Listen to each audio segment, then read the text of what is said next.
अज्ञानतिमिरान्धस्य ज्ञानञ्जनशलाकया चक्षुरुन्मीलितमेन तस्मै श्रीगुरवे नमः।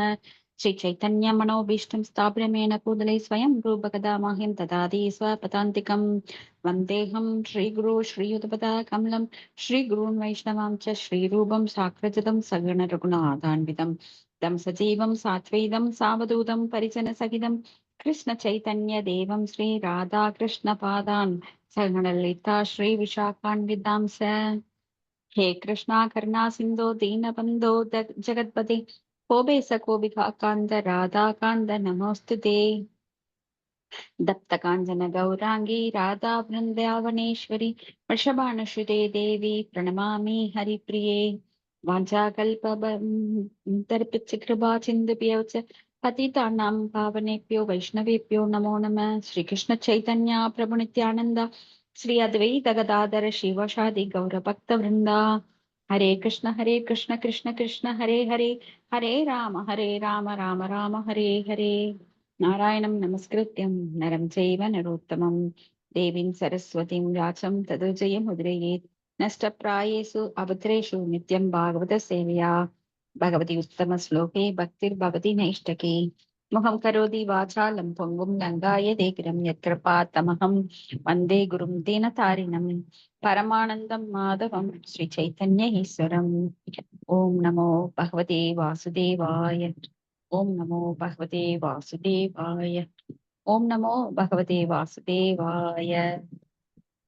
His Divine Grace Bhakti Vedanta Swami Srila Prabhupada ki Joy. Hare Krishna. இப்போ நம்ம பொருளுரை படிக்கணும். ஆமாங்க மத்தாச்சி. அத்தியாயம் 26. ஆமாங்க. பதம் 3. மூன்றாவது பதத்துல ஓகேங்க மதேஷ், படிக்கிறீங்களா? படிக்கிறேன் மத்தாச்சி. ஹரே கிருஷ்ணா. எல்லா இடத்திலும் உள்ள உணர்வு நிலையின் உண்மை தற்காலிகமானதல்ல. இது தொடக்கம் இல்லாதது. இது தொடக்கமின்றி இருப்பதால் அதற்கு முடிவும் இல்லை. உணர்வு நிலை ஜடப்பொருள் சேர்க்கையும் குறிப்பிட்ட ஒரு நிலையில் வளர்ச்சி அடைகிறது எனும் கருத்து இங்கு ஏற்றுக்கொள்ளப்படுவது இல்லை. ஏனென்றால் எல்லா இடத்திலும் உள்ள உணர்வு நிலை தொடக்கமின்றி இருப்பதாக கூறப்படுகிறது. ஆத்மா இல்லை, கடவுள் இல்லை என்பதோடு உணர்வு நிலை என்பது பொருளின் இணைவு விளைவு என்னும் உலகாயுதவாதிகளின் அல்லது நாத்திகரின் கருத்து ஏற்றுக்கொள்ளப்பட முடியாது. ஜடப்பொருள் என்பது தொடக்கம் இல்லாதது அல்ல, அதற்கு தொடக்கம் உண்டு. இந்த ஜட உடலுக்கு தொடக்கம் இருப்பது போல இந்த பெரிய அண்டத்திற்கும் தொடக்கம் உண்டு. நமது ஜட உடல் நமது ஆத்மாவின் அடிப்படையில் தொடங்கி இருப்பது போல இந்த முழுமையான பெரிய அண்டமாக்கிய உடல் பரமாத்மாவின் அடிப்படையில் தொடங்கி இருக்கிறது. ஜன்மாதி அஷ்ய என்று வேதாந்த சூத்திரம் கூறுகிறது. இந்த முழு ஜட கண்காட்சி அதன் படைப்பு, அதன் வளர்ச்சி, அதன் பாதுகாப்பு, அதன் அழிவு பரம புருஷரிடமிருந்து வெளிப்படுவதாகும்.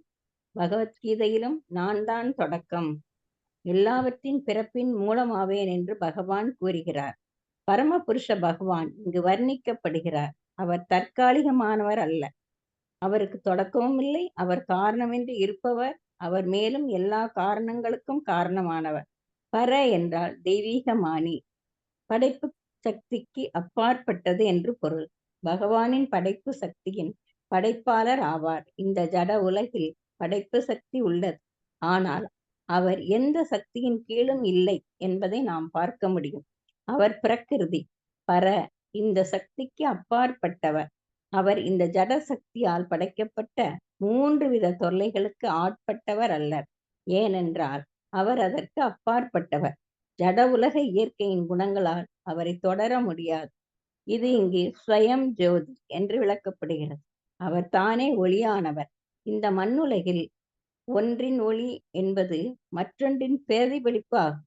அதாவது சந்திர ஒளியானது சூரிய ஒளியின் பிரதிபலிப்பு போல என்பதை நாம் அனுபவத்தில் அறிந்துள்ளோம். சூரிய ஒளியும் பிரம்ம ஜோதியின் பிரதிபலிப்பு ஆகும். அதுபோல பிரம்ம ஜோதி ஆன்மீக ஒளி பகவானின் உடலின் பிரதிபலிப்பு ஆகும். இது பிரம்ம சம்ஹிதையில் உறுதிப்படுத்தப்படுகிறது. எஸ்ய பிரபா பிரபத பிரம்ம ஜோதி அல்லது பிரம்மனின் ஒளி என்பது அவரின் உடல் ஒளியால் உண்டாவது ஆகும். அதனால் அது இங்கு ஸ்வயம் ஜோதி என்று கூறப்படுகிறது. அவர் தானே ஒளியானவர். அவரது ஒளி பிரம்ம ஜோதியாக, சூரிய ஒளியாக, சந்திர ஒளியாக பல்வேறு வழிகளில் பகிர்ந்து அளிக்கப்படுகிறது. ஆன்மீக உலகில் சூரிய ஒளி, சந்திர ஒளி அல்லது மின்சாரத்திற்கு அவசியமில்லை என்பதை பகவத்கீதை உறுதிப்படுத்துகிறது. உபனிஷத்துகளும் இதை உறுதிப்படுத்துகின்றன. ஏனென்றால் பரமபுருஷ பகவானின் உடல் ஒளி ஆன்மீக உலகிற்கு ஒளி காட்ட போதுமானது. சூரிய ஒளியோ, சந்திர ஒளியோ அல்லது வேறு ஒளியோ அல்லது மின்சாரமோ தேவையில்லை. ஆத்மா அல்லது ஆன்மீக உணர்வு நிலை ஜட சேர்க்கையின் ஒரு குறிப்பிட்ட இடத்தில் வளர்ச்சி அடைகிறது எனும் கருத்தை இந்த தன்னொழியும் முரண்படுத்துகிறது. ஸ்வயம் ஜோதி என்னும் சொற்றொடர் எந்த ஜடப்பொருளின் அல்லது எந்த ஜடப்பொருளின் எதிர்விளைவின் சாயலும் இல்லை என்பதை குறிக்கிறது. பகவானின் எல்லா இடத்திலும் பரவியுள்ள தன்மை என்பது எல்லா இடத்திலும் உள்ள அவர் ஒளியால் ஆகும் எனும் கருத்து இங்கு உறுதிப்படுத்தப்படுகிறது. சூரியன் ஒரு இடத்தில் அமைந்துள்ளது, ஆனால் சூரிய ஒளி லட்சக்கணக்கான மைல்களுக்கு பரவியுள்ளது என்பதை நாம் அனுபவமாக அறிந்துள்ளோம். அதுவே நமது செயல்முறை அனுபவம் ஆகும். அதுபோல மேலான ஒளி அவர் தனிப்பட்ட இருப்பிடத்தில், வைகுண்டத்தில் அல்லது பிருந்தாவனத்தில் இருந்தாலும் அவர் ஒளி ஆன்மீக உலகில் மட்டும் இல்லாமல் அதற்கு அப்பாலும் பரவியுள்ளது. இந்த ஜட உலகிலும் அந்த ஒளி சூரிய கிரகத்தால் பிரதிபலிக்கப்படுகிறது. சூரிய ஒளி சந்திர கிரகத்தால் பிரதிபலிக்கப்படுகிறது. இவ்வாறு அவர் தன் இருப்பிடத்தில் இருந்தாலும் கூட அவர் ஒளி ஆன்மீக மற்றும் ஜட உலகங்களில் எல்லாம் பரவியுள்ளது.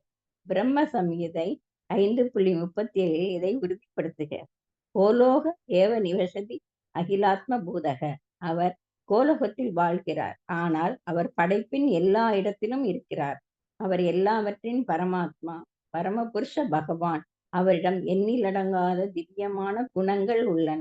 அவர் சந்தேகம் இல்லாமல் ஒரு தனி நபராகவே இருந்த போதிலும் அவர் இந்த ஜட உலகை சேர்ந்த ஒரு புருஷர் அல்லர் என்பதும் முடிவாகிறது. இந்த ஜட உலகிற்கு அப்பாலும் தனியொருவர் இருக்க முடியும் என்பதை மாயாவாத தத்துவவாதிகளால் புரிந்து கொள்ள முடியாது. அதனால் அவர்கள் அருவவாதிகள் ஆவர்.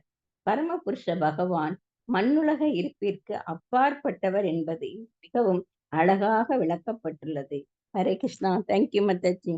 ஹரே கிருஷ்ணா. தேங்க்யூ மாதாஜி. எத்தனை பேருக்கு இத வந்து நல்லா புரிஞ்சுது? யாராவது சொல்ல முடியுங்களா?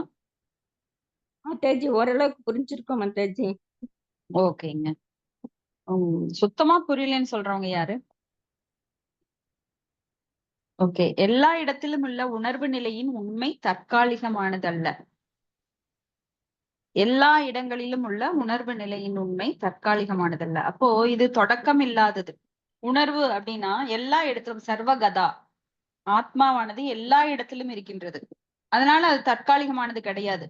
இப்போ நெருப்புல கூட நெருப்பில் வாழும் உயிரினங்கள் இருக்கின்றது.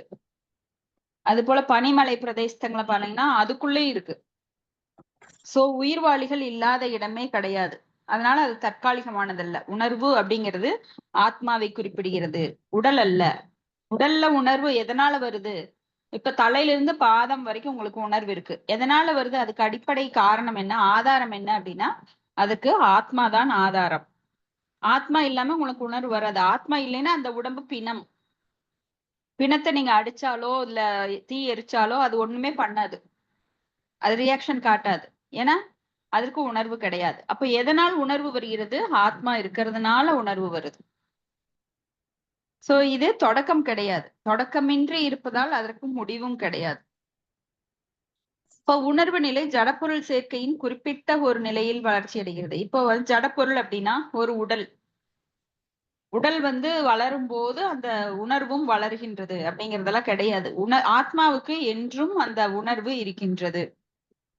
அதனால ஜடப்பொருள் வளர்ந்தாதான், அதாவது இந்த உடல் வளர்ந்தாதான் ஆத்மா வளருது அப்படிங்கறதெல்லாம் தவறான கருத்து. ஏன்னா எல்லா இடத்திலும் உணர்வு நிலை தொடக்கமின்றி இருக்கின்றது. அப்போ உணர்வு எல்லா இடத்துலயும் இருக்கு. இப்ப பாத்தீங்கன்னா மலை கூட சில சமயம் வளருதுன்னு சொல்லுவாங்க. இப்ப கோயில்ல சிலை வளர்ந்துட்டு இருக்குதுன்னு சொல்லுவாங்க, கேள்விப்பட்டிருப்பீங்க. ஏன்னா அந்த கல்லுக்குள்ளும் ஒரு ஜீவன் இருக்கின்றது. பகவான் வந்து அதுல நம்ம புருஷ அவதாரங்களை நன்றாக புரிந்து கொண்டவர்களுக்கு இதுல சந்தேகமே வராது. ஏன்னா பகவான் இந்த ஜட பிரபஞ்சங்களை படைத்து காரண உதக சாயி விஷ்ணு, கர்ப்போதக சாயி விஷ்ணு, சீரோதக சாயி விஷ்ணு, இப்படின்னு 3 விஷ்ணுக்கள். அதுல காரண உதக சாயி விஷ்ணு காரண கடல்ல படுத்துக்கிட்டே அவர் வந்து எல்லா அண்டங்களிலும் அவர் புகும்போது மட்டும்தான் அந்த உணர்வு பகவான் என்ற அந்த பரமாத்மா அவர் வந்து புகுகிறார் அப்படின்னா அவர் உடலை எடுத்து புகுவது இல்லை. அவர் தன் சக்திகளால் அதை உட்புகுத்துகிறார், சக்தியாக உட்புகுத்துகிறார். அவர் பார்வையாலேயே அவர் படுத்திருந்த இடத்திலேயே மயா தக்ஷேன பிரகிருதி சூயதே சராச்சரம் ஏது நானேன கவுந்தேயே ஜெகத் விபரிவர்த்ததே. இப்ப பகவான் உள்ள புகும்போதுதான் அந்த அண்டங்கள் எல்லாம் இயங்க ஆரம்பிக்குது. அதே போல ஒவ்வொரு ஆத்மாக்குள்ளேயும் அவர் பரமாத்மாவாக கிட்ட வந்து உட்காரும் போதுதான் அந்த உடல் இயங்க ஆரம்பிக்கின்றது. இல்லைன்னா இந்த ஜடப்பொருள்ல ஆத்மா இருந்தா மட்டும் இயங்க முடியாது. அதுக்கு நம்மளுக்கு வலிமை கிடையாது. நாமெல்லாம் தனியா இயக்கறதுக்கு வலிமை கிடையாது. அப்ப பரமாத்மா உள்ள அமர்ந்தால் மட்டுமே ஒவ்வொரு ஜீவராசிக்குள்ளும், அது புழுவில் இருந்து அணுவில் இருந்து யானை முதலை திமிங்கலம் வரைக்கும் பரமாத்மா இல்லைன்னா அந்த ஜீவராசியால் இயங்க முடியாது. அவர்தான் நமக்குள்ள சாட்சியா இருக்கிறாரு. உபதிரஷ்டா அனுமந்தா பக்தா போக்தா மகேஸ்வர பரமேத்மேதி சாப்பிட்டோ அப்படின்னு அவர்தான் உள்ள இருக்கார், சாட்சியாளராக, அனுமதிப்பாளராக. நாம என்ன நினைச்சாலும் நடக்குது, நான் கைய ஆட்டுறேன், என்னோட முயற்சியில ஆட்டுறேன்னு இல்ல, பரமாத்மா அங்க அனுமதி கொடுக்கணும். தேவர்கள் ஒவ்வொரு உறுப்புக்கும் ஒரு தேவர்கள் இருப்பாங்க, தேவதைகள் இருப்பாங்க. அவங்க அனுமதி கொடுத்தாதான் நம்ம ஒவ்வொரு உறுப்பும் இயங்கும். திடீர்னு ஒவ்வொருத்தருக்கும் நின்று உறுப்போட அந்த ஃபங்க்ஷன் நின்னுரும். காரணம் என்ன? அந்த தேவதை உங்களுக்கு வந்து அதுக்கு அனுமதி வழங்கல. காரணம் நம்ம முன்ஜென்ம கர்மானால ஒரு பாட்டு இயங்காம போயிருது. சிலருக்கு கண்ணு தெரியாது, சிலர் காது கேட்காது, சிலர் கால் வராது, சிலருக்கு கை வராது, திடீர்னு ஆகும். காரணமே இல்லாம ஆகும். சில சமயம் மருத்துவத்துல பல காரணங்கள் சொல்லலாம், அதெல்லாம் உபகாரணம். இப்படி உணர்வு நிலை ஜடப்பொருள் சேர்க்கையினால வளர்குதுன்னு சொல்றது ஏற்றுக்கொள்ளப்பட மாட்டாது. ஏன்னா எல்லா இடத்திலும் உணர்வு நிலையின் தொடக்கமின்றி இருப்பதாக சொல்லப்படுது. ஏன்னா இந்த உலகம் இயங்குதுன்னா பகவான் கொடுத்த சக்தியினால்தான். சோ அது ஒரு உணர்வு, பரம உணர்வு. இப்ப கடவுள் இல்லை என்பதோடு உணர்வு நிலை என்பது பொருளின் நினைவின் விளைவு என்னும் நாத்திகவாதிகளோட கருத்து இங்க ஏத்துக்க முடியாது. ஜடப்பொருள்ங்கிறது தொடக்கம் இல்லாத கிடையாது, அதுக்கும் தொடக்கம் உண்டு. ஜட உலகுக்கும் தொடக்கம் இருக்குது. ஏன்னா இது பூதுவா பிரிலியதே அப்படின்னு மீண்டும் மீண்டும் இந்த ஜட உலகம் அழிக்கப்பட்டு மீண்டும் தோற்றுவிக்கப்படுகிறது. இந்த 4 யுகங்கள், சத்தியுகம், திரேதாயுகம், துவாபர யுகம், கலியுகம். கலியுகம் அழிந்து போகும்போது மறுபடியும் சத்தியுகம் தோன்றுகிறது. சத்தியுகம் அழிந்து மறுபடியும் திரேதாயுகம், அப்புறம் துவாபர யுகம், அப்புறம் கலியுகம். மறுபடியும் இந்த ஆரம்பமும் தொடக்கமும் இல்லாம இது அப்படியே சைக்கிள் செயின் மாதிரி சுத்திட்டே இருக்கு. இது வந்து நம்பருக்கு ரொம்ப கஷ்டமா இருக்கும், ஆனா இதுதான் உண்மை. ஏன்னா நம்ம சிறிய புலன்களை கொண்டு இதை கண்டுபிடிக்க முடியாது.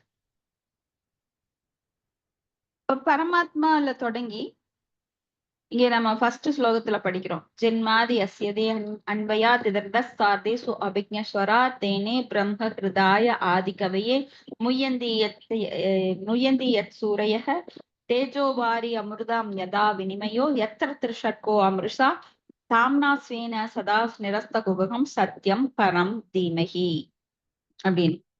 அப்போ இந்த ஜென்மாதி அஸ்ய அப்படின்னா படைப்பு, ஜென்ம ஆதி அப்படின்னா முதலில் ஆதியில் தோன்றிய அந்த படைப்பு, அழிவு, காப்பது எல்லாமே பகவான் தான். அதுக்கு எல்லாவற்றிற்கும் காரணம், சர்வ காரண காரணம் ஈஸ்வர பரம கிருஷ்ண சச்சித்தானந்த விக்கிரக அநாதிராதிர் கோவிந்த சர்வ காரண காரணம். அவர்தான் எல்லாவற்றுக்கும். பர அப்படின்னா தெய்வீகமானி, அதாவது படைப்பு சக்திக்கு அப்பாற்பட்டது. அவருக்கு தொடக்கம் கிடையாது, அவர் படைப்பு, அவரெல்லாம் யாரும் படைக்கவே கிடையாது. அநாதிர் ஆதிர் கோவிந்த. நம்ம படைக்கப்படுகிறோம், நம்ம உடல் பிறக்கின்றது, மறைகின்றது. சோ ஆத்மா பிறப்பதும் இல்லை, இறப்பதும் இல்லை. அந்த உடலுக்குள்ள அது எப்பவுமே இருக்கு. அந்த ஆத்மா வேறு வேறு உடலுக்கு போகுது. ஆனா இந்த உடல் பிறக்கிறது, அழிகின்றது. ஆனா பகவானுக்கு அப்படி கிடையாது. அவரது உடல் எப்பொழுதும் சச்சித் ஆனந்தமயமானது. சத்து சித்து ஆனந்தம். நிரந்தரமான அறிவு, அறிவு மிக்க ஆனந்தமயமானவர் அவர். அப்ப இந்த பிரகிருதி அப்படிங்கிற இயற்கை சக்திக்கு அப்பாற்பட்டவர். அவருக்கு 3 குணங்கள் கிடையாது, அந்த தொந்தரவே கிடையாது. அதனால அவர் ஸ்வயம் ஜோதி, அவர் தானாக ஒளியுடையவர். ஏன்னா அவருடைய ஒளியைத்தான் அருவவாதிகள் இறுதி முடிவாக அந்த வியக்தித்துவம், தோன்றாத உருவம் அப்படின்னு சொல்லி வழிபடுறாங்க. அவருக்கு உருவமே இல்ல, ஜோதிதான் இறுதி முடிவு அப்படின்னு. ஆனா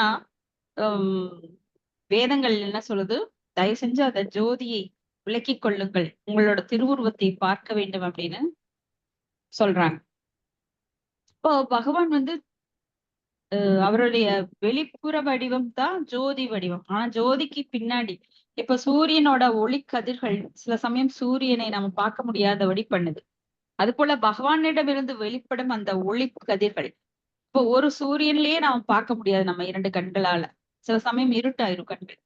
அப்ப பகவான் வந்து 1000 கோடி சூரியன்கள் அந்த ஒளி மிக்கவர். ஏன்னா பகவான் இருந்துதான் இந்த சூரியன் கடன் வாங்கி அந்த ஒளியை இங்க பிரதிபலிக்கிறது எல்லா அண்டங்களுக்கும். சோ அது எங்கிருந்து வருது? ஆதியில பகவான் இருந்து சூரிய தேவன் பெற்று அந்த ஒளியை நம்மளுக்கு பிரதிபலிக்கிறார். அவர்கிட்ட தானா சக்தி கிடையாது. எந்த தேவர்களுக்கும் தானாக சக்தி கிடையாது. பகவான் இருந்துதான் அதை வாங்கி, எப்படி ஒரு பேங்க்ல ஒரு ஆபீசர் என்ன பண்ணுவாரு, நாம கொடுக்கிற பணத்தை வந்து டிஸ்ட்ரிபியூட் பண்றதுனால அவங்க ஓனர் கிடையாது. அவங்க வந்து சும்மா கவர்மெண்ட்டுக்கு வேலை செய்யறாங்க. அது போல இங்க பகவான்கிட்ட இருந்து வாங்கி பகவானுக்கு சேவை செய்யறாங்க. அவங்க பகவான்கிட்ட இருந்து வாங்கி இந்த ஜீவராசிகளுக்கு அவங்க டிஸ்ட்ரிபியூட் பண்றாங்க ஜட உலகில். பகவான் என்றும் அந்த ஒளிமிக்கவர். இப்ப பிரம்ம சம்ஹிதையில கூட நாம படிக்கிறோம்,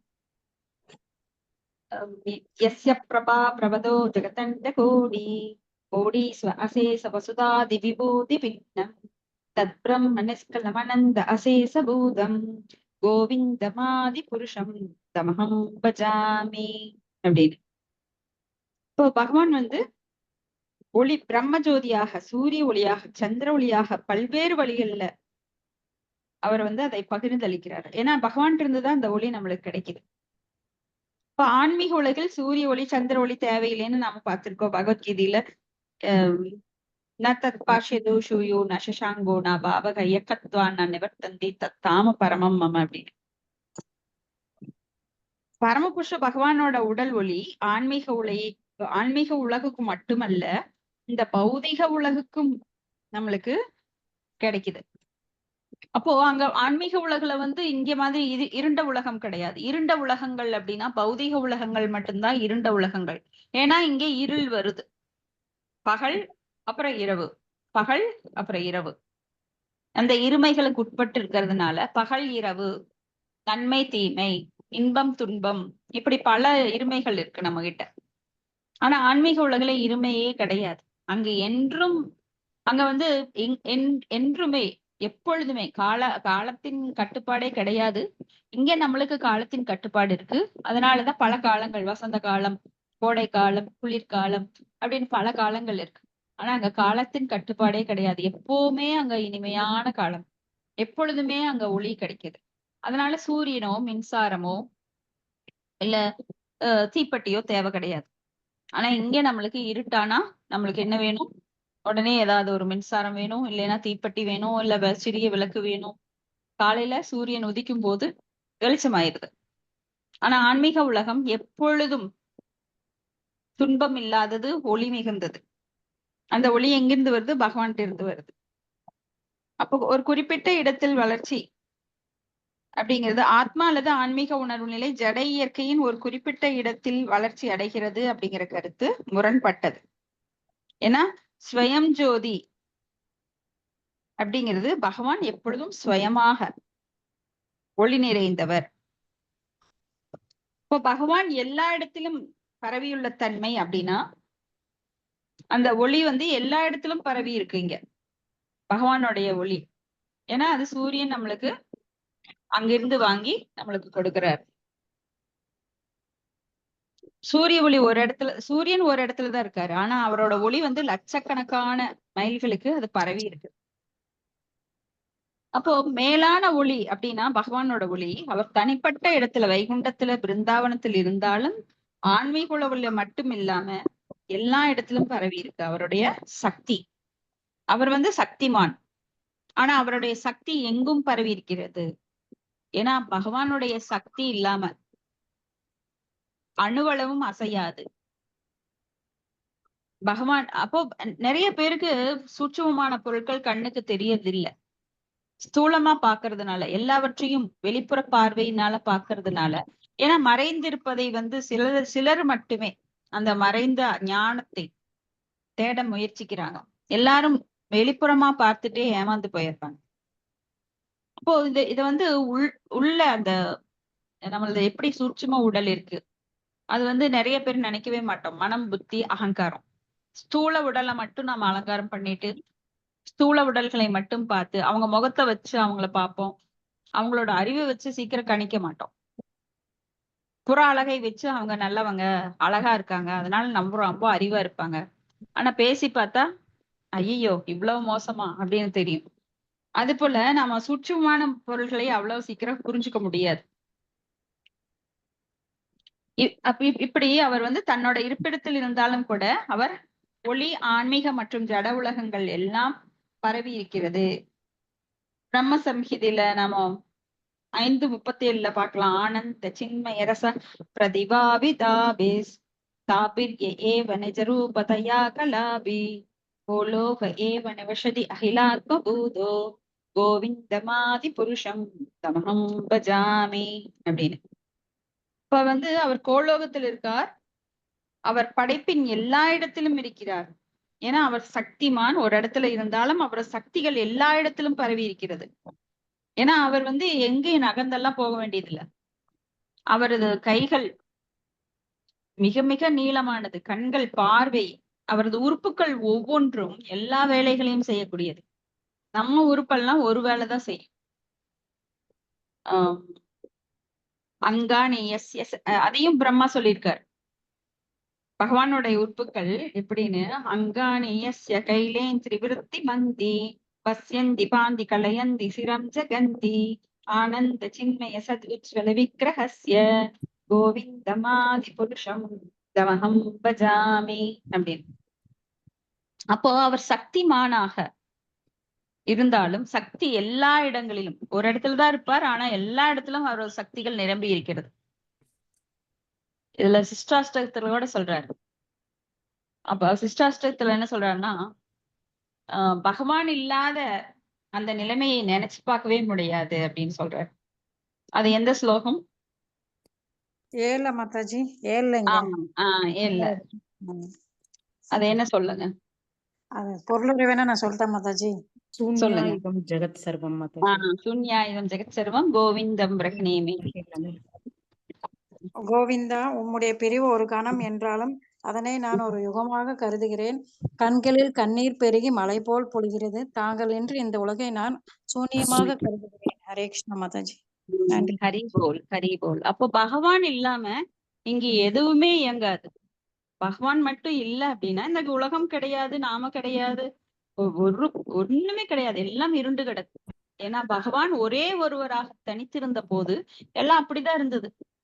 எங்கும் பார்த்தாலும் இருள், எங்கு பார்த்தாலும் இருள் இருள் இருள் மூழ்கி கிடந்தது. அப்போ பகவான் இந்த ஜட உலகை படைத்து, அப்புறம் சூரியனை படைத்து, தேவர்களை படைத்து, அப்படியே பிரம்மாவை படைத்து, பிரஜாபதிகளை படைத்து, இப்படி வரிசையா 84 லட்சம் உயிரினங்களை படைத்து, நீர், நிலம், நெருப்பு, காற்று இதெல்லாம் கொண்டு இந்த உலகை படைத்து கொடுத்தார். மாயாவாதிகள்ல இதெல்லாம் புரிஞ்சுக்க முடியாது. இந்த ஜட உலகுக்கு அப்பால் தனியொருவர் இருக்க முடியும் அப்படின்னு எல்லாம் அவங்க புரிஞ்சுக்கவே முடியாது. ஏன்னா மாயாவாதிகளுக்கு அருவத்தன்மை. மாயாவாதி கிருஷ்ணபராதி அப்படின்னு சைத்தன்ய சரிதாமத்தில் சொல்லப்படுது. மாயாவாதிகள் கிருஷ்ணருக்கு அபராதம் செய்பவர்.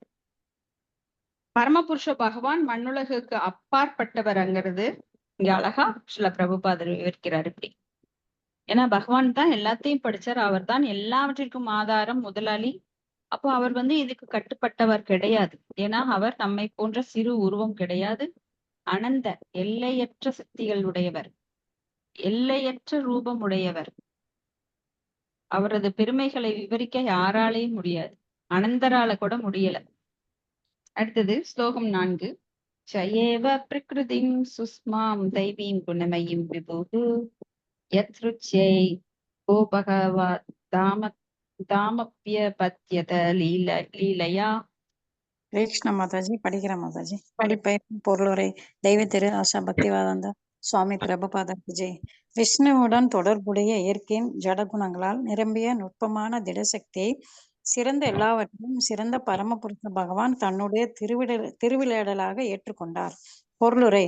இந்த பதத்தில் குணமாயும் என்னும் சொல் மிகவும் குறிப்பிடத்தக்கது. தெய்வம் என்றால் பரமபுருஷ பகவானின் சக்தி என்றும், குணமாயும் என்றால் ஜட உலக இயற்கையின் 3 குணங்களால் நிறைந்தது என்றும் பொருளாகும். பரமபுருஷ பகவானின் ஜடசக்தி தோன்றும் போது இந்த குணமாயும் சக்தி 3 குணங்களுடைய சக்திகளின் வெளிப்பாடாக செயல்படுகிறது. இது மேற்பார்வையாக செயல்படுகிறது. பரமபுருஷ பகவானிடமிருந்து வெளிப்படும் சக்தி 2 வழிகளில் பகவானிடமிருந்து வெளிப்படுவதாகவும் பகவானின் முகத்தின் மேற்பார்வையாகவும் உள்ளது. இந்த முழு உலகமும் ஜட இயற்கையின் 3 குணங்களால் மயக்கப்படுவதால் பொதுவான கட்டுப்படுத்தப்பட்ட ஆன்மா அந்த சக்தியால் மூடப்பட்டு பரமபுருஷ பகவானை பார்க்க இயலாது என்பது பகவத்கீதையில் கூறப்படுகிறது. மேகத்தினை சான்றாக்கி மிக அழகாக இக்கருத்து இங்கே தரப்பட்டுள்ளது. திடீரென்று வானில் ஒரு பெரிய மேகம் தோன்றலாம். இந்த மேகம் இரு வழியில் உணர்ந்தறியப்படுகிறது. அந்த மேகம் சூரிய சக்தியின் படைப்பாகும். ஆனால் கட்டுப்பட்ட நிலையில் உள்ள மனிதனுக்கு அவனது கண்களுக்கும் அது ஒரு மறைப்பாகும். மேகத்தால் சூரியனை பார்க்க இயலாது. சூரியன் உண்மையில் மேகத்தால் மறைக்கப்படுகிறது. அது போல மாயைக்கு அப்பாற்பட்ட பகவானை மாயையால் மூட இயலாது. ஆயினும் ஜடசக்தி சாதாரண வாழும் உயிரினங்களை மூடுகிறது. மூடப்பட்ட அந்த கட்டுப்படுத்தப்பட்ட ஆன்மாக்கள் சாதாரண வாழும் உயிரினங்கள் ஆகும். யாரிடமிருந்து மாயா சக்தி படைக்கப்பட்டதோ அவரே பரமபுருஷ பகவான் ஆவார். வியாசதேவர் அவருடைய ஆன்மீக பார்வையால் பகவானையும் அவருக்கு பின்னால் ஜடசக்தி நிற்பதையும் பார்த்தார் என்று ஸ்ரீமத் பாகவதத்தின் 1ஆம் காண்டம் 17ஆம் அத்தியாயத்தில் மற்றொரு இடத்தில் குறிப்பிடப்பட்டுள்ளது. இருள் சூரியனை மறைக்க இயலாதது போல ஜடசக்தியால் பகவானை மறைக்க இயலாது என்பதை இது குறிக்கிறது. சூரியனை ஒப்பிடும் பொழுது அதிக முக்கியம் இல்லாத அதிகார இயலை இருளால் மூட இயலும். இருளால் சிறிய குகையை மூட இயலும். ஆனால் சிறந்த வானத்தை மூட இயலாது. அதுபோல வடசக்தியின் மூடும் ஆற்றலுக்கு எல்லையுண்டு. பரமபுருஷ பகவான் மீது செயல்பட இயலாது. அதனால் அவர் விபு என்று அழைக்கப்படுகிறார். மேகத்தின் தோற்றம் சூரியனால் ஏற்றுக்கொள்ளப்படுதல் போல ஜடசக்தியின் தோற்றம் குறிப்பிட்ட இடைவெளியில் பகவானால் ஏற்றுக்கொள்ளப்படுகிறது. அவருடைய ஜடசக்தி ஜட உலகை படைக்க உபயோகப்பட்டாலும் அந்த சக்தியால் அவர் மூடப்பட்டு இருக்கிறார் என்று பொருள் அல்ல. ஜடசக்தியால் மூடப்பட்டவர்கள் கட்டுப்படுத்தப்பட்ட ஆன்மாக்கள் என்று அழைக்கப்படுகின்றனர். பகவான் ஜடசக்தியை படைப்பில் பாதுகாப்பில் அளிப்பில் அவருடைய ஜட உலக லீலைகளுக்காக ஏற்றுக்கொள்கிறார். ஆனால் கட்டுப்படுத்தப்பட்ட ஆன்மா மூடப்பட்டுள்ளது. மேக மூட்டத்திற்கு அப்பால் பிரகாசமான சூரியன் இருப்பதை அறிவு குறைந்த மனிதரால் புரிந்து கொள்ள முடியாதது போல காரணங்களுக்கெல்லாம் காரணமாகிய பரமபுருஷ பகவான் ஜடசக்திக்கு அப்பாற்பட்டவர் என்பதை அவரால் புரிந்து கொள்ள முடியாது. ஹரே கிருஷ்ண மாதாஜி. நன்றி மாதாஜி. ஹரே கிருஷ்ண. இப்ப இங்க இது ரொம்ப டீப்பா சொல்லிட்டு போறாங்க. இது ரொம்ப கவனமா கேட்கணும். அப்ப குணமயி அப்படின்னா தேவி ஹேஷா குணமயி மம மாயா துரக்தியா மாம் ஏவியே பிரபத்தியந்தே மாயாம் ஏதாம் திறந்திதே நம்ம பகவத்கீதையில படிக்கிறோம். இப்ப பரமபுருஷருடைய பகவானின் சக்தி இந்த 3 குணங்களால், அதாவது ஜட இயற்கையின் 3 குணங்களால் நிறைந்தது. குணமயின் அப்படின்னா குணம், அதாவது வெளிப்புற சக்தி, அதாவது மாயை. மாயை முக்குணங்களை நம் மேல் திணிக்கின்றது. இப்ப பகவான் நேரடியாக அதை செய்யறது கிடையாது, மறைமுகமாக அதை செய்யறார். பகவானோட சக்தி தான் மாயை. அது பகவானுக்கு வேறுபட்டது கிடையாது, பகவானிலிருந்து வேறுபட்டது கிடையாது. ஆனாலும் அந்த சக்தியால பகவானை மூட முடியாது. எப்படி ஒரு மேகமானது சூரியனை மறைத்தாலும் அது சூரியனோட லெவல்ல கிடையாது, கீழே தான் இருக்கு. ஆனாலும் அந்த சூரிய மேகங்களுக்கு கீழே ஒரு அந்த ஒளியை முழுமையா மறைக்காம இருளாக்க முடியாது. ஒரு மங்கின ஒளி வரும். இப்ப கூட ஒரு டல்லான ஒரு மலை மேகங்கள் மூடி இருந்தா அத வெளிச்சமானது கம்மியா இருக்கும், ஆனா முழுசா அதனால மறைக்க முடியாது. அப்ப மேகங்கள் எப்பொழுதும் மறைக்க முடியாது. சில சமயம் அது காற்றால் அடித்து செல்லப்படும் போது மறுபடியும் அந்த வெளிச்சம் சூரியனோட வெப்பம் அதிகமா உஷ்ணத்தோட கீழே வரும். அப்போ இந்த மாயை வந்து பகவானை கட்டுப்படுத்த முடியாது. இந்த கம்பாரிசன் உங்களுக்கு தெரியும்னு நினைக்கிறேன். அனாலஜி உங்களால புரிஞ்சுக்க முடியும்னு நினைக்கிறேன். அப்போ மாயைக்கு அப்பாற்பட்ட பகவானை மாயையால் மூட இயலாது. ஆயினும் ஜடசக்தி சாதாரண வாழும் உயிரினங்களை மூடுகின்றது. ஏன்னா நாமெல்லாம் அற்ப ஜீவராசிகள். பகவானை போல பெரிய ஜீவராசிகள் கிடையாது. பரம கிடையாது. நாமெல்லாம் பரம ஜீவன்கள் கிடையாது. நாமெல்லாம் ஜீவன்கள். அதனால அந்த மாயை நம்மள மூட முடியும். ஏன்னா ஜட உலகம் அப்படின்னாலே அது மாயைக்குட்பட்டது. நாம வந்து இங்க பிறந்திருக்கிறோம். அப்ப மாயால தண்டிக்கப்படுகிறோம். யாரிடமிருந்து மாயாசக்தி படைக்கப்பட்டதோ அவரே பரமபுருஷ பகவான் ஆவார். ஏன்னா எவ்வளவு வலிமையானது மாயை. அது வியாசதேவர் இதுல சொல்றார். முதல் காண்டத்துல அவர் வந்து திரிகால ஞானி. தனது ஞானத்தின் பார்வையினால அவர் முக்காலத்தையும் உணர்ந்து பாக்குறப்ப, தவத்துல பாக்குறப்போ இந்த கலியுகத்துல மக்கள் இந்த மாயையினால எவ்வளவு கடுமையாக துன்பப்படுகிறார்கள் அப்படின்னு பாக்குறார். அதனாலதான் அவர் கருணை கூர்ந்து, காரணமற்ற கருணையினால. வியாசதேவர் யாருன்னா பரமபுருஷ பகவானே வியாசதேவராக சக்தி ஆவேச அவதாரமாக வந்து நம்மளுக்கு இந்த பாகவதத்தை தொகுத்து கொடுத்தவர். இப்ப 17ஆம் அத்தியாயத்துல அவர் சொல்றார், சூரியனை மறைக்க இயலாதது போல ஜடசக்தியால் பகவானை மறைக்க இயலாது. அப்ப அங்க வந்து பகவானையும் பார்க்கிறார், மாயாதேவியும் பார்க்கிறார். சோ ஜடசக்தியும் பார்க்கிறார். அந்த ஜடசக்தி எப்படின்னா மாயை. ஆனா அது பகவானுக்கு பின்னாண்டு இருக்கு. ஏன்னா அது முன்னாண்ட வர முடியாது. மாயாதேவி பகவானுக்கு முன்னாண்ட வர முடியாது. இதே ஒரு வாக்கியம் நம்ம படிச்சிருக்கோம். எங்கே ஞாபகம் இருக்கா யாருக்காது?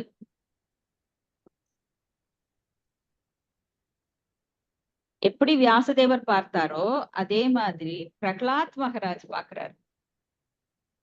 அப்போ நரசிம்மர் வரும்போது பிரகலாத் மகராஜா சொல்றார், எனக்கு உன்னை பார்த்து பயம் கிடையாது. ஆனா உனக்கு பின்னாடி நிக்கிறாங்களே மாயாதேவி, அவங்கள பார்த்தாதான் எனக்கு பயமா இருக்குன்றார். நரசிம்மர் வந்து கோர உருவோட அங்க இருக்கும்போது யாருமே கிட்ட நெருங்க முடியல. ஈவன் மகாலட்சுமி கூட கிட்ட போக பயப்படுறாங்க. மனைவி பகவானை பார்த்து பயப்படுறாங்க. தேவர்கள் பயப்படுறாங்க. அப்ப குழந்தை அந்த பிரகலாத் மகராஜ் பிரகலாத்தை கூப்பிட்டு எல்லாரும் நீ போய் சமாதானம் பண்ணுங்கிறாங்க. அப்ப அவர் வாழ்த்தி பாடுறார், பகவானை புகழ்ந்து பாடுறார். பகவான் ரொம்ப சந்தோஷம் அடைகிறார். அப்ப சொல்றார், உங்களை பார்த்து எனக்கு பயம் இல்லை. உங்களுக்கு பின்னாடி நிக்கிறாங்களே மாயாதேவி, அவங்கள பார்த்துதான் எனக்கு பயமா இருக்கு. ஏன்னா மாயை அந்த மயக்கத்துலதான் இப்ப எல்லா மக்களும் இருக்கிறோம் இங்க ஜட உலகுல.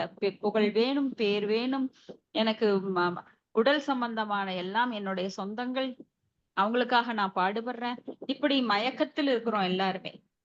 நல்லவற்றை நம்மளால கிரகிக்க முடியல.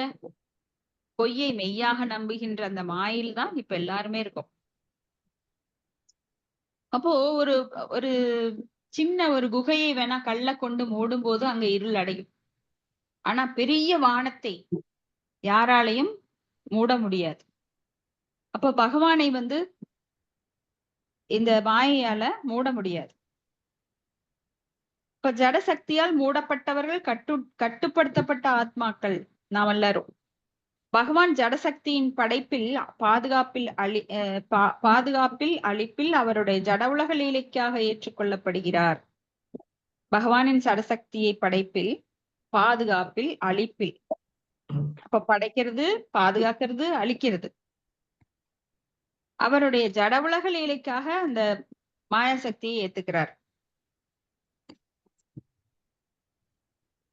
அப்போ இங்க படைப்பு அழிப்பு அதெல்லாம் வந்து அங்க ஆன்மீக உலகுல கிடையாது. ஜடசக்தியில ஜட உலகுல மட்டும்தான் அந்த படைப்பு அழிப்பெல்லாம் இருக்கு. பாதுகாப்பு, ஏன்னா இங்க பாதுகாப்பு கொடுத்தாதான் மக்கள் வந்து ஓரளவுக்காவது நிம்மதி கிடைக்கும். பாதுகாப்பு இங்கேயும் கொடுக்கிறார். ஆனா அங்க ஆன்மீக உலகுல எப்பொழுதுமே நிரந்தரமாக, ஏன்னா அங்க புறசக்தியே கிடையாது. எல்லாமே அந்தரங்க சக்தியின் பாதுகாப்புல இருக்காங்க. ஆனா நாமெல்லாம் எங்க, நாமெல்லாம் வந்து பதில் மேல் பூனைகள். நம்ம ஜட சக்தி கிட்டையும் இருக்கலாம், நாம அந்தரங்க சக்தியிலையும் இருக்கலாம். ஜடசக்தி என்கின்ற புறசக்தியிலையும் இருக்கலாம், நாம அந்தரங்க சக்தியிலையும் இருக்கலாம். அந்தரங்க சக்தியில் இருக்கும்போது பகவானுடைய பாதுகாப்பு கிடைக்கிறது. ஆனா புறசக்தியில் இருக்கும்போது மாயையோட பாதுகாப்புல இருக்கிறதா நினைக்கிறோம். ஆனா மாயையோட அடியில தான் இருக்கிறோம், தண்டனையில தான் இருக்கிறோம். மாயை எப்பொழுதும் நம்மளுக்கு கொடுக்கறது கிடையாது. கொடுப்பாங்க, கொடுத்துட்டு தட்டி பறிச்சுட்டு நல்லா அடி மேல அடி போடுவாங்க. நீ உன்னோட சொந்த வீட்டுக்கு போகலையா, இன்னும் இங்க உட்கார்ந்துட்டு இருக்கிறியா, உனக்கு நான் எவ்வளவு ஜென்மம் தான் அடி கொடுக்கறது, திரும்பி போற எண்ணமே கிடையாதா, நீ பகவானுடைய அங்கத்துணுக்கு, பகவான் கூட இணைந்திருந்தால்தான் உனக்கு இன்பம், சோ நீ எப்ப போக போறேன்னு மாறி மாறி நம்மளை அடிக்கிறாங்க. பல தொல்லைகள், வீட்டுக்கு வீடு பிரச்சனை, கலர் கலரா பிரச்சனை. இங்க எனக்கு ஒரு மாதிரி பிரச்சனை, அங்க ஒரு மாதிரி. ஒவ்வொருத்தருகிட்டையும் பிரச்சனை இருக்கு. பிரச்சனை இல்லாத நபர்களே கிடையாது, குடும்பம் கிடையாது, நாடு கிடையாது, வீதி கிடையாது. இப்படி எல்லா இடத்துலயும் பிரச்சனை ஏதோ ஒரு வகையில. எதனால? மாயினால. எதுக்காக நம்மளுக்கு பிரச்சனை கொடுக்குறாங்க? பகவானை திரும்பி பார்க்கறதுக்காக. ஆதி பகிர்முக, ஆதி காலம் எப்ப நாம பகவானை திரும்பி பார்க்காம வந்தோம்னு தெரியாது. பல கோடி ஜென்மமா நம்ம திரும்பி பார்க்காம உட்கார்ந்துட்டு இருக்கிறோம். சோ அதனால மாயை கடுமையா தண்டிக்க கலிகாலத்துல நம்மள மேல மேல போட்டு துவைக்கிறாங்க. ஓடு ஓடு, உன்னோட சொந்த இருப்பிடத்துக்கு ஓடு. இது வாடகை வீடு. வாடகை வீட்டுல யாரோட தொந்தரவு இருக்கும்? வீட்டுக்காரரோட தொந்தரவு இருந்துட்டே இருக்கும். ஆணி அடிக்காத, அதை பண்ணாத, இதை பண்ணாத, வீட்டை விட்டு காலி பண்ணு. அது போல மாயாதேவி நம்மள அடிச்சுட்டே இருப்பாங்க. பலவித பிரச்சனைகள், பிறப்பு, இறப்பு, முதுமை, நோய், ஆக்சிடென்ட், இன்னும் என்னென்னவோ. இது எல்லாருக்கும் தெரியும். எத்தனை குடும்பத்துல எத்தனை பிரச்சனைகள். இப்ப இது எதன் காரணமாக? ஏன்னா மாயை தண்டனைக்கு ஒரு ஜெயிலர். நம்மளை எல்லாம் தண்டனைக்கு உட்படுத்துறாங்க. நாமெல்லாம் அந்த ஜெயிலுக்குள்ள இருக்கிறோம், ஜட உலக ஜெயில. பகவான் அவங்களை நியமிச்சிருக்காங்க, நீதான் ஜெயிலர், இவங்களை எல்லாம் திருத்தி என்கிட்ட அனுப்பு அப்படின்னு. ஆனாலும் திருந்துற பாடு கிடையாது. ஏன்னா நமக்கு அதுக்கு முயற்சி பண்றது இல்ல. ஜெயிலுக்குள்ளேயே தங்க கம்பி போட்டுக்கலாம், மொசைக்க புடுங்கிட்டு மார்பிள் போடலாம், கிரானைட் போடலாம், இப்படி பலவித ஏற்பாடுகள் நாம பண்ணிட்டு இருக்கிறோம். ஏன்னா அதெல்லாம் ஆனந்தம் தரும்னு நினைச்சுக்கிட்டு முட்டாள்தனமா ஜெயிலுக்குள்ளேயே வசதி பண்ணிட்டு இருக்கிறோம். பாரு என்னோட ரூம் அழகா இருக்கு பாரு, என்னோட ரூம் அழகா இருக்கு பாரு. அடுத்தது ஸ்லோகம் 5. புனர்விசித்ரா ஸ்ருஜதீம் ஸ்ருபா பிரகிருதிம் பிரஜாஹ விலோக்ய முமூர்த்தே சத்யைஹ ஞான குஹயா. நான் படிக்கிறேன் மாதாஜி. படிங்க. தன்னுடைய மொழி ஏசி பக்திவேதாந்த சுவாமி சீல பிரபுபாதருக்கு ஜெய். மொழிபெயர்ப்பு பிளஸ் பொருளுரை. தன்னுரை 3 வித குணங்களால் பல்வேறு வகைகளாக பிரிக்கப்பட்டு ஜட உலக இயற்கையானது வாழும் உயிரினங்களை படைக்கிறது. இதை பார்த்து உயிரினங்கள் அறிவை மூடும் மாய சக்தியின் தோட்டத்தால் மயக்கப்படுகின்றன. பொருளுரை. ஜட உலக சக்திக்கு அறிவை மூடும் ஆற்றல் உண்டு. ஆனால் இந்த மூடும் தன்னை பரமபுருஷ பகவானிடம் செல்லாது. இது பிரஜா அல்லது ஜட உடல்களுடன் சிறந்து கட்டுப்படுத்தப்பட்ட ஆன்மாக்களுக்கு மட்டும் பொருந்துவதுவாகும். பகவத்கீதையிலும் பிற வேத இலக்கியத்திலும் விளக்கப்பட்டுள்ளது போல் பல்வேறுபட்ட வாழும் உயிரினங்கள் ஜட இயற்கையின் குணங்களுக்கு ஏற்றபடி வேறுபடுகின்றன. தத்துவம், ரஜத், தமத் ஆகிய குணங்கள் பரமபுருஷ பகவானிடம் இருந்து பிறந்திருந்த போதிலும் அவர் அவற்றிற்கு கட்டுப்பட்டவர் அல்லர் என்பது பகவத்கீதையின் அஸ்வினி 1.2 அழகாக விளக்கப்பட்டுள்ளது. சொல்லப்போனால் பரமபுருஷ பகவானிடமிருந்து வெளிப்படும் சக்தியால் அவர் மீது செயல்பட முடியாது. அது ஜடசக்தியால் மூடப்பட்ட கட்டுப்படுத்தப்பட்ட ஆன்மாக்களின் மீது செயல்படுகிறது.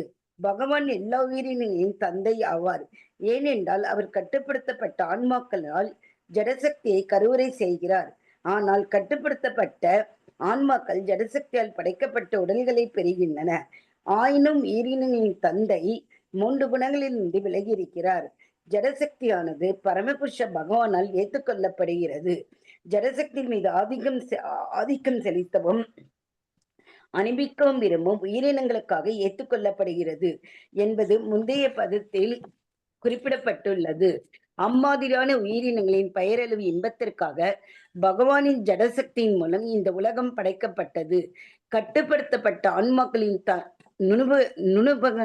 நுணுபங்களுக்காக இந்த ஜட உலகம் படைக்கப்பட்டது என்பது மிகவும் சிக்கலான கேள்வியாகும். முந்தைய பதத்தில் பகவானின் லீலைகளுக்காக என்று பொருள்படும் லீலையா என்னும் சொல்லில் ஒரு குறிப்புள்ளது. பகவான் கட்டுப்படுத்தப்பட்ட ஆன்மாக்களின் அனுபவிக்கும் மனநிலையை திருத்தவே விரும்புகிறார்.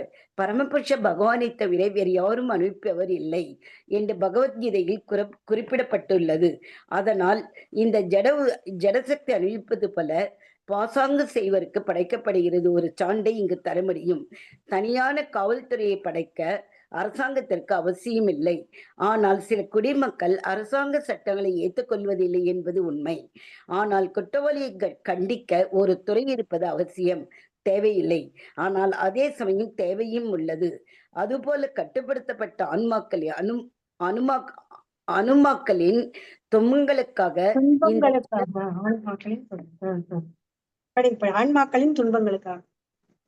ஆன்மாக்களின் துன்பங்களுக்காக இந்த ஜட உலகை படைக்க எந்த அவசியம் இல்லை. ஆனால் அதே சமயம் நித்தியமாக கட்டுப்படுத்தப்பட்ட நித்திய பத்தா என்று அறியப்படும் குறிப்பிட்ட உயிரினங்கள் உள்ளன. நினைவிற்கெட்டாத காலத்தில் இருந்தே அவை கட்டுப்படுத்தப்பட்டுள்ளன.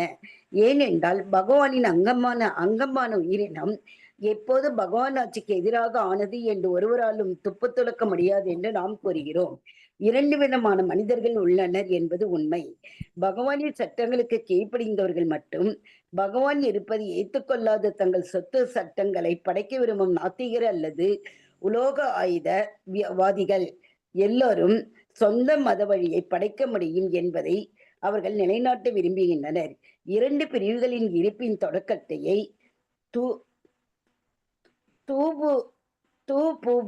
துலக்குவது இன்றி பகவானின் துழபமதது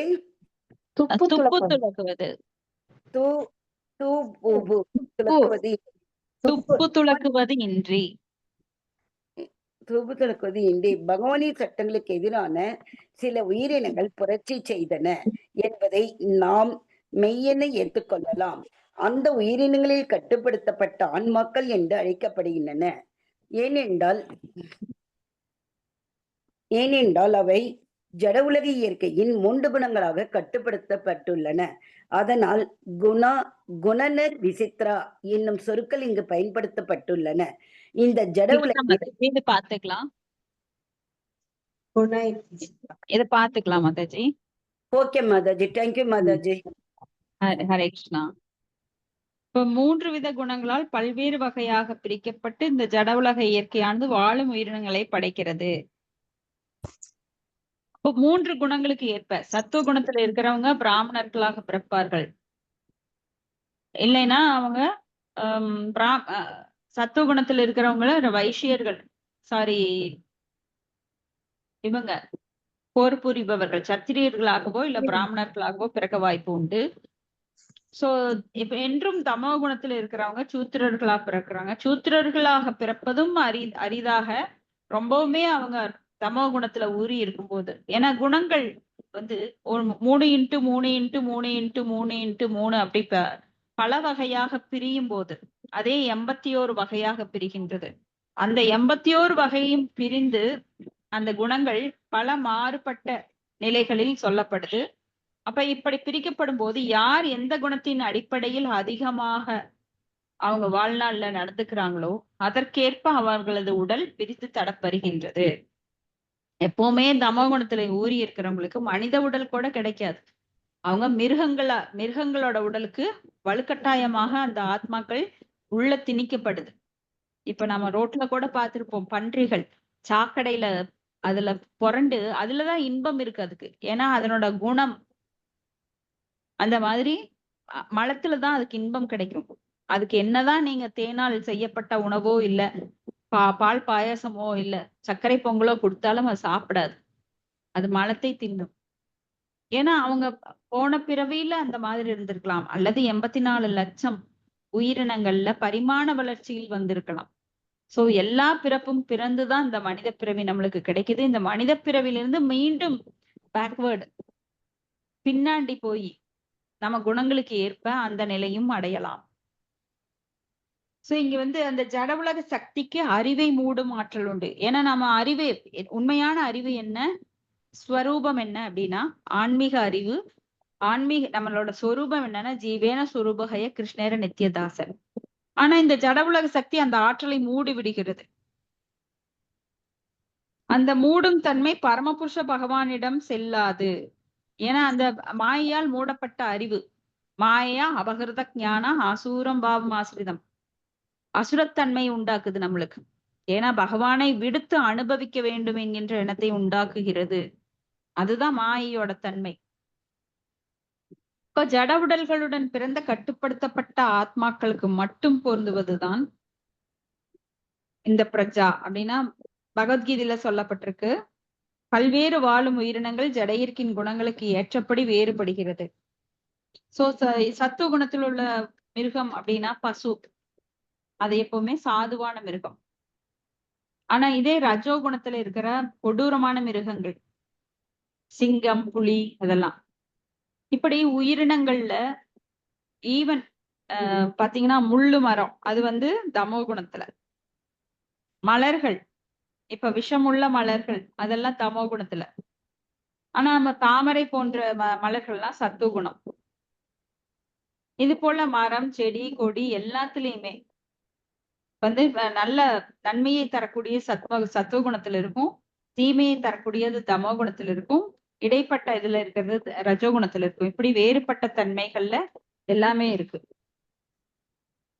ஆத்மாக்கள் மீது ஆத்மாக்கள் எல்லாமே ஆத்மாக்கள் தான். அப்ப ஜடசக்தியால் மூடப்பட்ட கட்டுப்படுத்தப்பட்ட ஆத்மாக்கள் மீது மாயா செயல்படுது. பகவான் எல்லா உயிரினத்தின் தந்தை அப்படின்னு பகவத்கீதையில படிக்கிறோம். அவர்தான் பிதாஹம் அஸ்ய ஜகதோ மாதா தாத்தா பிதாமக வேத்தியம் பவித்ரம் ஓம்கார் ரிக் சாம யசூர் ஏவச்ச அப்படிங்கிறார்.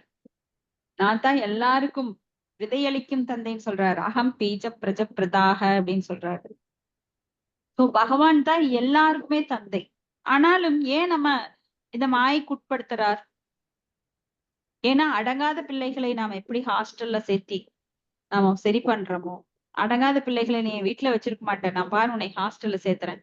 இப்பெல்லாம் அடங்குறாங்களோ இல்லையோ படிப்புக்காக ஹாஸ்டல்ல சேர்த்துறாங்க. நல்லா படிக்கணும், அங்க இருந்து படிச்சாதான் நிறைய மார்க் வாங்க முடியும், பிளஸ் 2ல நிறைய மார்க் வாங்கி இன்ஜினியரிங் டாக்டர் படிக்கணும் அப்படின்னு சொல்லி சேர்த்துறாங்க. ஆனா அந்த காலங்கள்ல பாத்தீங்கன்னா அடங்காத பிள்ளைகளை ஹாஸ்டல்ல சேர்த்திடுவாங்க. ஹாஸ்டல்ல வார்டன் என்ன பண்ணுவாரு, நல்லா போட்டு அவரை அடிச்சு வெளுத்து எடுத்துருவார். டீச்சர்ஸ் என்ன பண்ணுவாங்கன்னா ஹாஸ்டல் பிள்ளைங்களை நல்லா படிக்கணும்னு கோச்சிங் கொடுத்துட்டே இருப்பாங்க. அது போல இங்க நாமெல்லாம் அடங்காத பிள்ளைகள் இந்த பௌதிக உலகம் என்கின்ற ஹாஸ்டலுக்கு அனுப்பப்பட்டிருக்கோம் ஆன்மீக உலகத்திலிருந்து. ஆனா நாமெல்லாம் ஆன்மீக உலகுக்குரியவர்கள் அடங்காததுனால அப்ப ஒருத்தர் இங்க நாம பழிச்சுக்கிறோம். நீ மோசம், நான் மோசம், எல்லாருமே இங்க மோசம்தான். ஏன்னா நாம எல்லாருமே அங்கிருந்து வந்தவங்க, பகவானுக்கு அடங்காம வந்த பிள்ளைங்க நாமெல்லாம். அப்ப இந்த ஜடசக்தியானது பரமபுருஷ பகவானால் ஏற்றுக்கொள்ளப்படுகிறது. ஏன்னா ஜடசக்தி அவரோட, மாயா யாரு, அவருடைய ஒரு அம்சம். இப்ப ஜடசக்தியின் மீது ஆதிக்கம் செலுத்தவும் அனுபவிக்கவும் விரும்பும் உயிரினத்திற்காக அந்த ஜடசக்தியின் மீது நாமெல்லாம் ஆதிக்கம் செலுத்துறோம். நான் இதை அனுபவிக்கணும், இந்த நிலம் என்னுடையது, இந்த மகன் என் உடல்ல இருந்து பிறந்ததுனால. ஏன்னா உடலைத்தான் பார்ப்போம், ஆத்மாவை பார்க்க மாட்டோம். என்னோட மகனையோ மகளையோ கணவனையோ ஆத்மாவா பார்க்க மாட்டோம். அவங்க உடலை வச்சு இந்த உரியவர் என்னுடையவர், என்னோட உடல்ல இருந்து பிறந்ததுனால என் மகன் எனக்குரியவன். ஆனா பகவானுடைய அம்சம் அவங்க எல்லாருமே. ஆனா என்னைக்கும் நாம பகவானோட அம்சமா ஆத்மாவா பார்த்தது இல்ல, நாம அவங்கள ஒரு உடலா தான் பாக்குறோம். சோ இப்படி எல்லாத்துலயும் நம்மளுக்கு ஆதிக்கம் செலுத்த, கட்டுப்படுத்த, நீ எனக்கு கட்டுப்படு, நான் சொல்றத நீ கேளு, நீ சொல்றத நான் கேளு, இப்படி எல்லா பக்கமே போராட்டம்.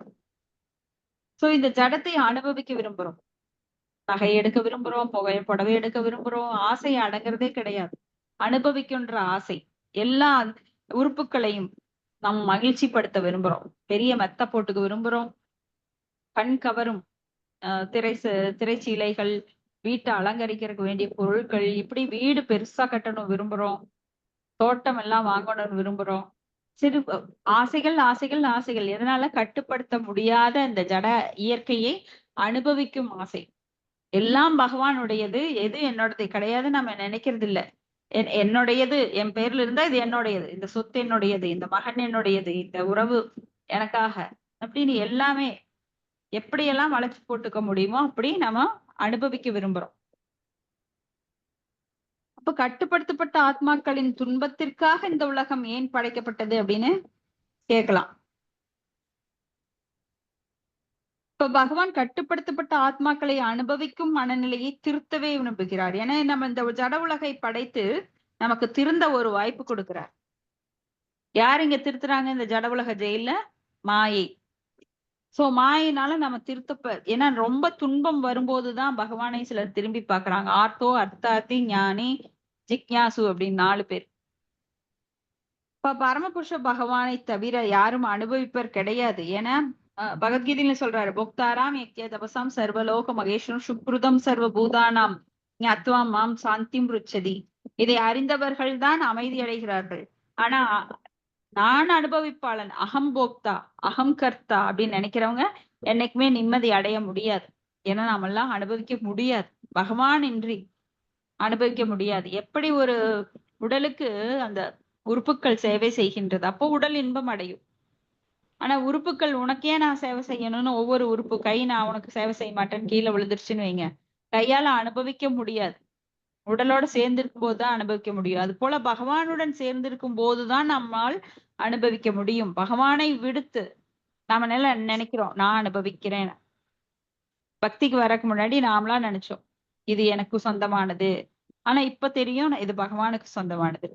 அப்ப பகவான் கொடுத்து அனுபவிக்கிறது, பகவானுக்கு படைத்து இது பகவானுடையது, சர்வம் கிருஷ்ணார்ப்பணம் அப்படிங்கும் போது நம்மளுக்கு தெளிவு இருக்கும். ஆனா என்னுடையது நினைச்சிட்டு இருந்தானா நம்மளுக்கு அதுல என்னைக்குமே திருப்தி உண்டாகாது. அப்போ ஜடசக்தி அனுபவிப்பது போல பாசாங்க செய்வதற்காக படைக்கப்படுது. உண்மையில ஒரு குழந்தை அனுபவிக்கணும்னு நினைக்குது. அம்மாவை விடுத்து நான் சமையல் பண்றேன் அப்படின்னு. அம்மா என்ன பண்ற, கடையில போய் பிளாஸ்டிக் இல்ல மண் சட்டி எல்லாம் வாங்கி இந்த நீ சமைச்சு சாப்பிடு அப்படின்னு. அப்ப அந்த குழந்தை நடிக்குது, சமையல் பண்ற மாதிரி நடிக்குது. சோ அதுல ஒரு இன்பம் கிடைக்குது. அது போல நாமெல்லாம் பகவானை விடுத்து பகவானை போல செயல்பட, கட்டுப்படுத்துறதுக்கு, அனுபவிக்கிறதுக்கு இங்க வந்தோம். ஆனா நாமெல்லாம் இங்க பாசாங்குதான் பண்ண முடியுமோ தவிர உண்மையாக அனுபவிக்க முடியாது. ஏன்னா அந்த உலகத்துல இன்பம் கிடையாது, எல்லாமே துன்பம். இல்ல நான் இன்பம் அனுபவிக்கிறேன் அப்படின்னு சொல்றவங்க யாராவது இருந்தா இங்க மைக் ஆன் பண்ணி பேசலாம்.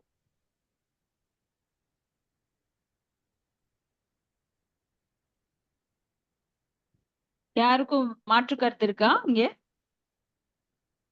இல்லைங்க மாதாஜி, எல்லாமே துன்பத்தில் தான் இருக்கும். துன்பத்துலதான் மாதாஜி.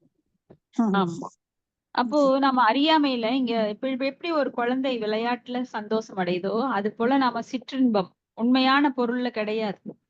அந்த குழந்தைக்கு விளையாடுறதுக்கு அம்மா போய் சந்தையில சின்ன சாமானங்களை வாங்கி கொடுக்குறா, அந்த குழந்தை நினைக்குது நான் சமைச்சு சாப்பிடுறேன்னு ஒரு விளையாட்டா இன்பம். அது போல நாம இங்க அனுபவிச்சுட்டு இருக்கோம். உண்மையான இன்பம்ங்கிறது ஆன்மீக லோகத்தில் மட்டுமே உண்டு. 15வது அத்தியாயத்துல அஸ்வத்த மரம் தலைகீழாக எப்படி காட்சியளிக்கிறதோ அது போல இங்க உண்மையான உலகம் கிடையாது. இது பிரதிபிம்பம், ஆன்மீக உலகின் பிரதிபலிப்பு, பொய்யான அந்த நிழல். இதுல நாம அனுபவிக்கிறதா நடிச்சிட்டு இருக்கோம். ஏன்னா இங்க நித்திய சித்தா அப்படிங்கிறவங்க அங்க இருக்காங்க. அதாவது எப்பொழுதும் பகவானுக்கு கட்டுப்படுகின்ற உண்மையான ஆன்மாக்கள் அங்க இருக்காங்க. ஆனா நம்ம நித்திய பந்த அப்படின்னு சொல்லப்பட உயிர்வாளிகள். நாமெல்லாம் ஆரம்பத்துல நினைவு கட்டாத காலத்திலிருந்து நாமெல்லாம் இந்த ஜட உலகில கட்டுண்டு கிடக்குறோம். இப்ப பகவானின் அங்கமான உயிரினம் அப்படின்னா பகவானின் ஆட்சிக்கு எதிராக ஆனது அப்படின்னு ஒருவரும் சொல்ல முடியாது. அப்ப 2 விதமான மனிதர்கள், சட்டத்துக்கு கீழ்ப்படிந்தவர்கள் ஒண்ணு, பகவானின் இருப்பை ஏற்றுக்கொள்ளாதவர்கள் ஒண்ணு. இப்ப சொந்த சட்டத்தை தங்களுக்கு தாங்களே சொந்தமா ஒரு கொள்கையை உருவாக்கிக்குவாங்க. அவங்க யாருன்னா நாத்திகர்கள். அவங்க நினைச்சுக்கிறாங்க தாங்களே மதத்தை படைக்க முடியும்னு. சோ அவங்களே ஏதாவது ஒரு மதம் சொல்லிட்டு பிரிவுகள் எல்லாம் ஏற்படுத்திட்டு அவங்களுக்குன்னு சட்டத்தை ஏற்படுத்துறாங்க. அப்ப பகவானோட சட்டங்களுக்கு எதிரா புரட்சி செய்யறவங்க இருக்காங்க. அவங்கதான் கட்டுப்படுத்தப்பட்ட ஆத்மாக்கள். ஏன்னா இந்த 3 குணங்களால அவர்கள் கட்டுப்படுத்தப்படுகிறார்கள். ஏன்னா அந்த மாயை அவங்கள மறைக்குது, பகவானோட இருப்பை மறைக்குது, பகவானை பற்றிய உண்மையை தெரிந்து கொள்ளாத அளவுக்கு அவங்க மாயையால மூடப்படுறாங்க. ஏன்னா பகவான் தன்னை நம்புபவருக்கு அந்த அறிவை தருகிறார். மேலும் மேலும் அவங்கள பண்படுத்தி மேல மேல கொண்டு போயிட்டே இருப்பார். அந்த அஞ்ஞானத்தை அகற்றி ஞானத்தை உண்டாக்குகிறார். ஆனா தன்னை பற்றி புரிந்து கொள்ளாமல் மாயில இன்பத்தை அனுபவிக்கணும்னு விரும்புபவர்களுக்கு பகவான் அதையும் தர்றார். மேலும் மேலும் குழப்பத்தை உண்டாக்கும் வகையில அவங்களுக்கு தன்னுடைய லீலைகள்ல அவங்களுக்கு புரியாத மாதிரி, ஏன்னா உள்ளத்துல அவர்தான் இருக்கார் பரமாத்மாவா. அப்புறம் மத்தக ஸ்மிருத ஞானம் அபோகனம் அப்படின்னு சொல்லி அந்த மறதி குழப்பம் எல்லாத்தையும் உண்டாக்கிடுவார். அப்ப நாத்திகர்களுக்கு மேலும் மேலும் குழம்பி போவாங்க. பகவான்னா யாரு, அதெல்லாம் பொய், வேதங்கள்லாம் பொய், அதையெல்லாம் நாம ஃபாலோ பண்ண வேண்டியது இல்ல, இப்படி அவங்க குழம்பிடுவாங்க. ஏன்னா பகவானோட இருப்பும் தெரியாது, வேதங்களை நம்ப மாட்டாங்க, பக்தர்களோட சேர்க்கை இருக்காது. நாத்திகர்கள் தங்களை தாங்களே முட்டாள்கள், எப்படி முட்டாள் ஆக்கிக்கிறாங்க. அதனால தங்களுக்கு தாங்களே தலை மேல மண்ணை போட்டுக்கிறாங்க. சோ பகவான் தன்னை பற்றிய ரகசியத்தை அவர் விடுவிப்பதில்லை. அவர் தன்னுடைய அந்தரங்க சக்தியினால் தன்னை மறைத்துக் கொள்கிறார். சோ இது ரொம்ப கேர்ஃபுல்லா இருக்கணும். அப்போ யார் தன்னை சரணடைகிறார்களோ அவங்களுக்கு தன்னை பற்றிய அறிவை மேலும் மேலும் அவர் கொடுக்கிறார். இப்ப இந்த உலகுல 84 லட்சம் உயிரினங்கள் இருக்கு. அவை பின்னர் அவை தங்கள் வாழ்வின் வேறுபட்ட நிலைகளை ஏன் வெளிப்படுத்துகின்றன அப்படின்னா, இந்த ஜட உலகின் 3 குணங்கள் கட்டுப்பாட்டுல இருக்கு. அவை வலிய சக்தியால் படைக்கப்பட்டதால் அவற்றின் உடல்கள் திடப்பொருட்கள் ஆனவை. என்ன திடப்பொருள் அப்படின்னா, இந்த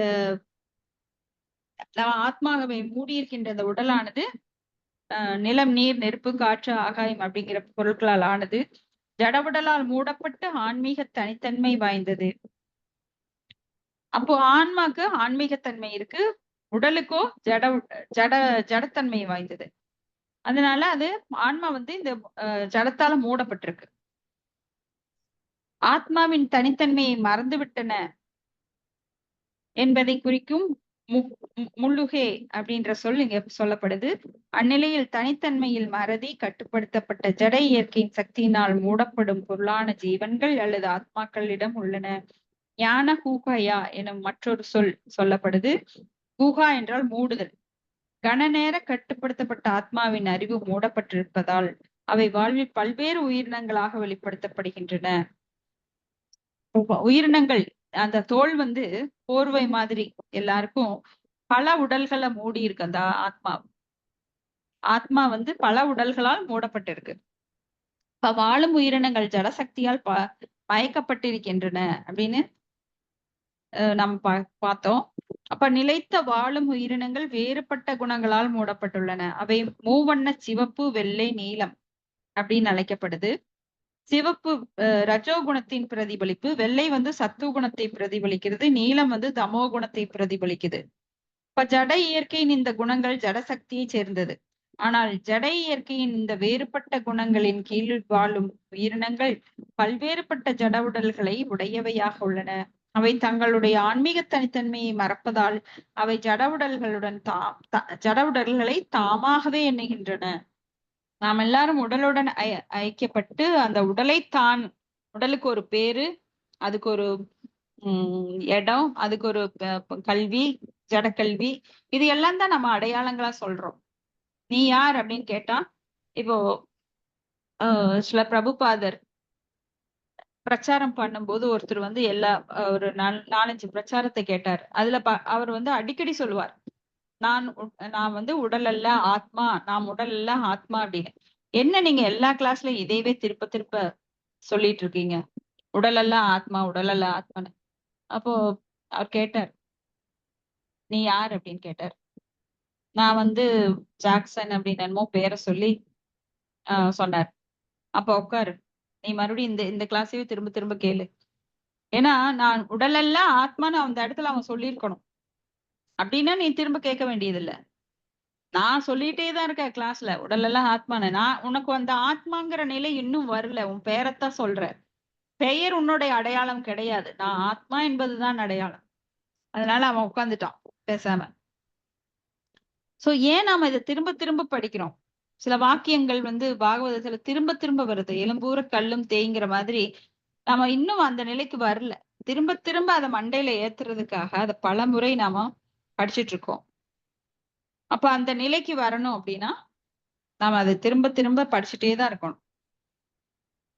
இப்ப கட்டுப்படுத்த ஆத்மாவுக்கு நான் என்றால் இந்த ஜட உடல் என்று பொருள். மோகம் அல்லது தடுமாற்றம், இதுதான் மோகம் அல்லது தடுமாற்றம். ஏன்னா நான் அப்படிங்கிறதே கிடையாதுங்க. எல்லாமே பகவானுடையது. இந்த உடல், பொருள், ஆவி அனைத்தும் பகவானுடையது. ஆனா அகம் மமேதி, நான் என்னுடையது, எனது அப்படிங்கிறது இங்க வந்து ஜட உலகில நம்மை கட்டுப்படுத்துகிறது.